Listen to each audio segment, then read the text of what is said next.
Okay, good, because that means we can move on.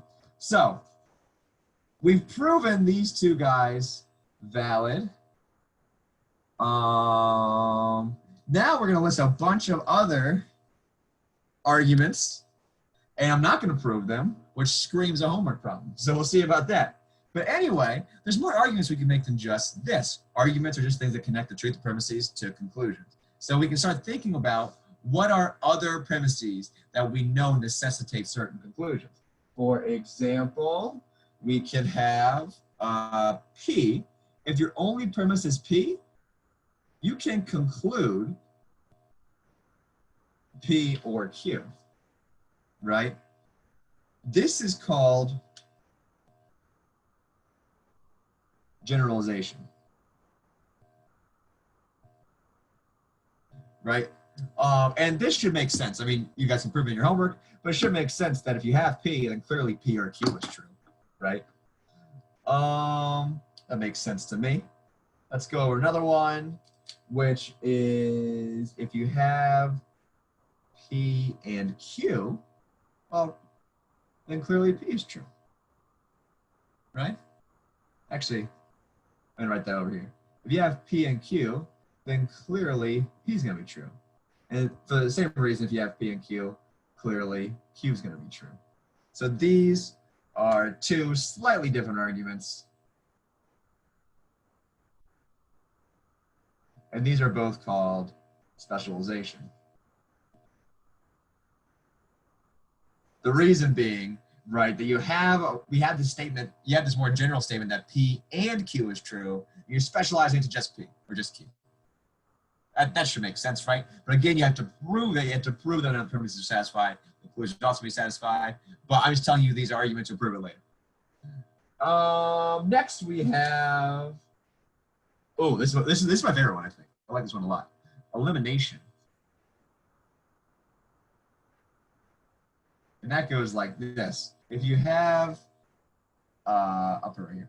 If you have P or Q, and you know that Q isn't true, what can you conclude, do you think?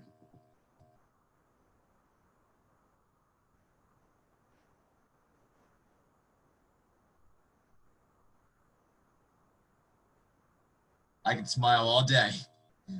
So if you know that P or Q is true, but you also know that Q is not true, what must be the case?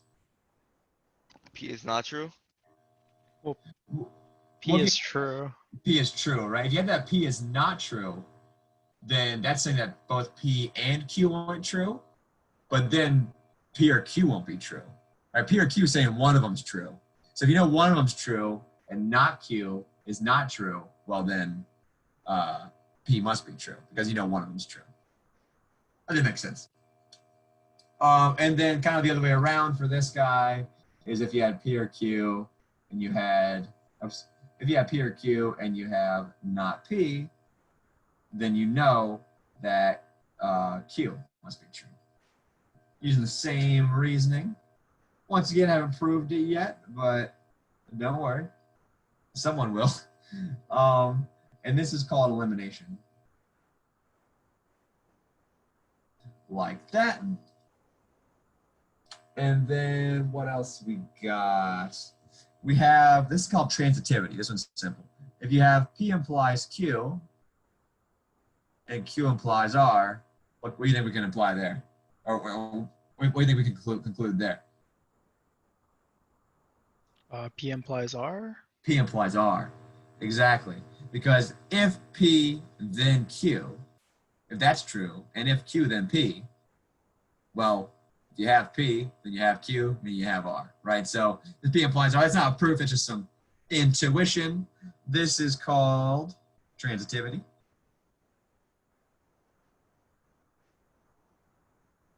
And then last but not least, this one's interesting. If you have P or Q, and then you have P implies R, and you have Q implies R, what can you conclude there?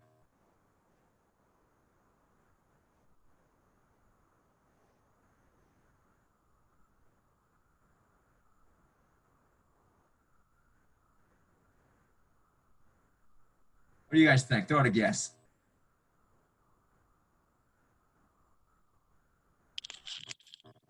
P implies Q. P implies Q. Not quite that. Thank you for guessing, though. So here's something to think about. This means that either P is true or Q is true. This tells you that if P is true, then R is true. This tells you if Q is true, then R is true. So no matter which one of these is true, you know R is going to be true. And this is very important. This one is really interesting. This one's called division into cases.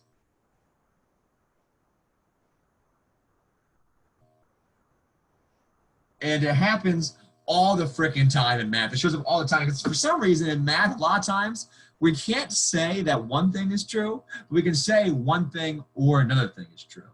Just like here, you can say P or Q is true. But if we can show that no matter which one is true, you can still conclude R, then you're good. Right? That's all it is saying there. So it's division into cases, and we will do a lot of work with that this semester. But anyway, these are all of our arguments. We've only proved modus ponens and modus tollens, but all of these argument forms can be used. And these are the names. So from now on, you can use these without proof, unless I specifically ask you to prove them. Any questions? Yeah, I actually have a question. Hit me. So- Hit me, Stefan. So basically anything before the therefore, we assume it's true? Yes. So, well, so anything before the therefore, these are premises. And so it's not so much assuming that they're true. All the argument form is saying, if they're true, then you can conclude the conclusion. So if you're ever doing some kind of mathematical argument, right? So let's say we have that P is that 2 is even, right? And then Q is that 3 is even. Now we know that any two consecutive, oh, actually, no, wait. Let's say this instead. Let's say we know, assume that, actually, no, sorry. Here's what we're given. We're given that for any natural number n, either n or m plus 1 is even. And we know that 3 is odd. So what this is basically saying right here is that 2 is even or 3 is even, right? Because we know that any two consecutive numbers, one of them is going to be even. And we also know that we kind of have 3 is not even, right? So not 3 is even, right? We have these two things.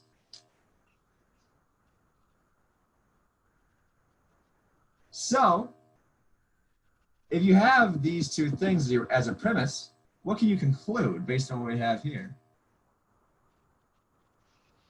That at least one of them have to be true, right? So this is exactly elimination, right? Because elimination just says if P and Q are statements where P or Q is true and not Q is true, then P must be true. Here, think of that as your P, think of that as your Q, right? This statement's true or this statement's true, but this statement's not true. Therefore, 2 is even. By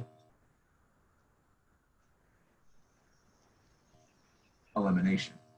So the point is that we don't necessarily assume the premises to be true. Like we do an actual argument, we don't assume the premises are true. They're either given to you as true or you prove them to be true.